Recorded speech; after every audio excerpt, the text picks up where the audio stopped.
What's up, guys? Malik here. Welcome back to my channel. And today we're going to be looking at my 6 trades on the NASDAQ 100. So the strategy really played out better today. We actually had some news from Jerome Powell. So when he came out and speak today, like, it really moved the market, and that was at around 2:30.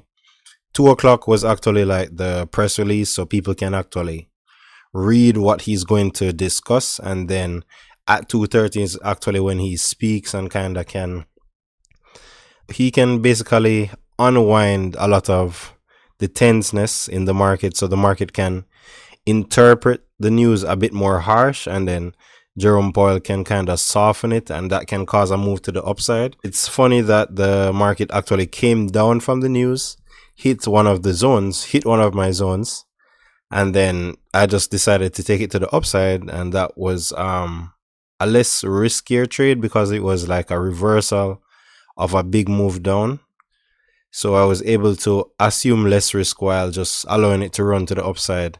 There was actually even more upside because the NASDAQ is at 15,000 now. So the NASDAQ actually went right back up to an all-time high right now. So we could have traded it a bit longer, but I would generally want to start taking profits like every single day and not holding the trades through, because sometimes they can go against you. It doesn't always work like this.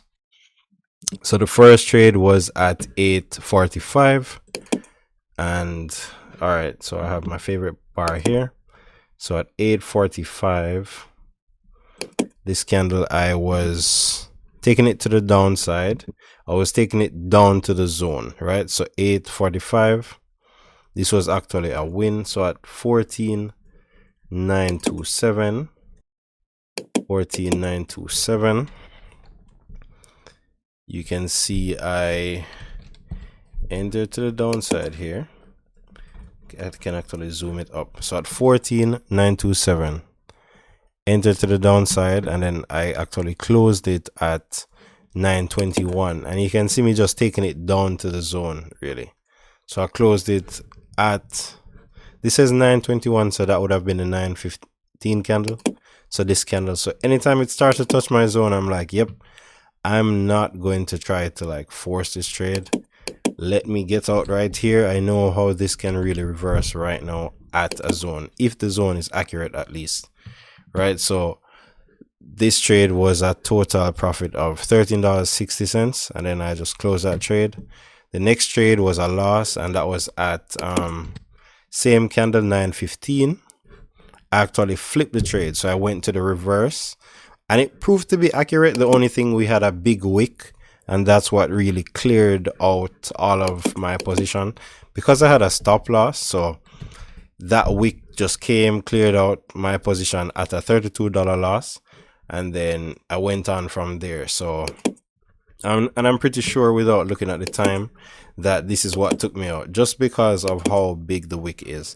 So you can see on the 12:30, what candle was it that knocked me out? Here it is, 12:30, 59 seconds at 14,898.8, 898.8.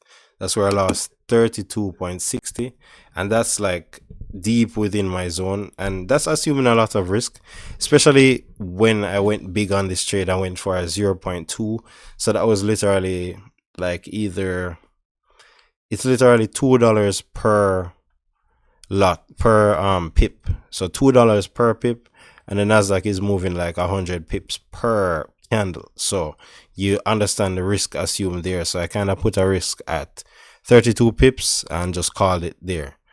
So the next trade again was a loss at 9:30. I took it to the buy side again, but I guess that same wick knocked me out. So I took it to the buy side again, but that wick, even though I was trying to trade it to the upside from the zone, it can still fake you out before actually going up. So that's what I'm actually realizing from the trades today. But I'm seeing some consistency, and that's really what I was aiming for by trading every single day. So this trade at 9:31, it was a loss, and then it got stopped out. Same candle, 9:30. at 14,899, and I think that's some part closer into the zone, into the lower part of the zone, and you'll see it here. So that's where, like, I try to keep the risk tight. Even if I know I'm right, I'm not trying to assume a lot of risk just to prove that I'm right, because the market can destroy you and then still prove that you were right. So the next trade now, I entered again, but I actually flipped it. Actually took it to the downside now, I guess because I thought it was pushing down at 14,905, 905.8. So this candle was just very flip-flop, and then that's what really had me take this trade, but I assumed a risk of $11.48. So it wasn't such a bad loss overall, like while trading. So at 14,922.2, this is where I got stopped out. So I went to the short side, and then it pushed back up to here, stopped me out. So I assumed a risk of $11.48 there. So I actually went again. So after I saw this reversal, and then I thought that, like, yes, you're respecting the zone now, I went again on this trade, same 0.2, and then use the zone as my stop loss again, because I'm saying the zone held. That's a huge rejection candle. That's like double confirmation. So I took it to the upside again at 14,929, but that was on the 915 candle. So 14,929, 929, right? So that's like the middle of that candle, and then I closed it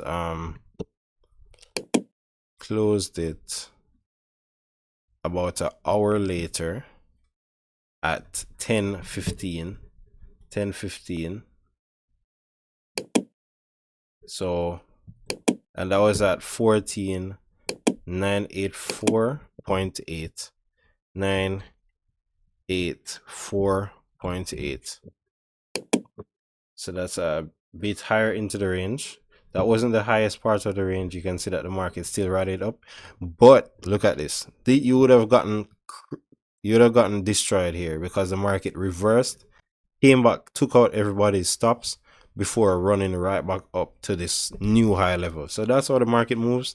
So that's why, like, holding trades like beyond an hour or so, it kind of gets risky, like just leaving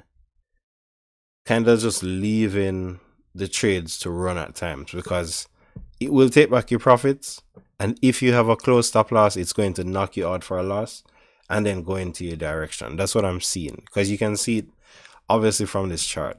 So the next trade now again at 9 on the 930 candle, but that was actually a smaller trade.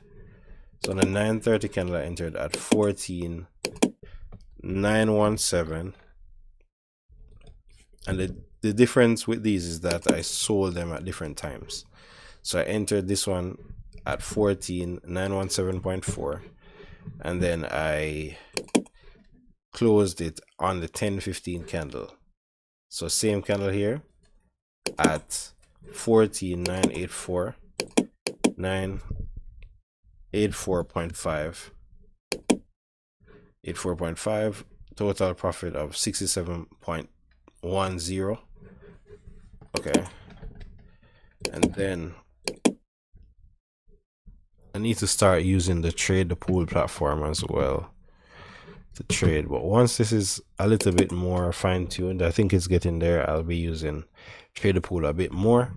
So you see that price actually came down and hit my zone down here, and this is a zone that I drew out from previous price action. So it literally came down to the zone here, and then I took a trade to the upside with my risk below this wick, or even below this wick. Just like, if I lose that, like if it decides to push down there and knocks me out, fear. That's how I felt with this trade. Like, fair game. Like, if you want to reject like that and then you're gonna come back down and hit me out, I'm fine with that. like the amount that I risk for that trade would have been fair. So say I enter that here. For me to take a trade on here, I can assume a risk of $20 for making $100. So that's, I think that's one of the keys when it comes to this. So at 14,832.9, so this is where I entered on this candle as it came right back above my zone. You can see that the next candle was a violent move to the upside. And these are the moves that you like, because you get that move, you have a big size, you get out. Don't be greedy, get out. And then I close this trade at right here. So this was even a rule I kind of talked about last night, about just the first red candle that you see, close it, because it's like at that point you don't want to see a reversal. So if you see, this is how I was feeling today. If I saw a red close, I'm selling it. I'm not waiting for a full rejection. I see something like this, I'm out. I see something like this, yeah, this is enough. You close on a red candle for me, I'm done for a long trade at least. And that was a total profit of 99.75. So today the zones actually played out. So maybe I can spend the first days in the market just drawing out the zones, and then I can trade them, because they seem to more show where they're going to react from on the earlier days in the market. But that's basically today's video. You see a lot less trades, which is better. 6 trades, but 3 trades should be ideal. Should be just 3 profitable trades, clean, stop trading for the rest of the day, and then move on and just scale it. But I hope you enjoyed this video, and I'll see you in the next one. Bye bye.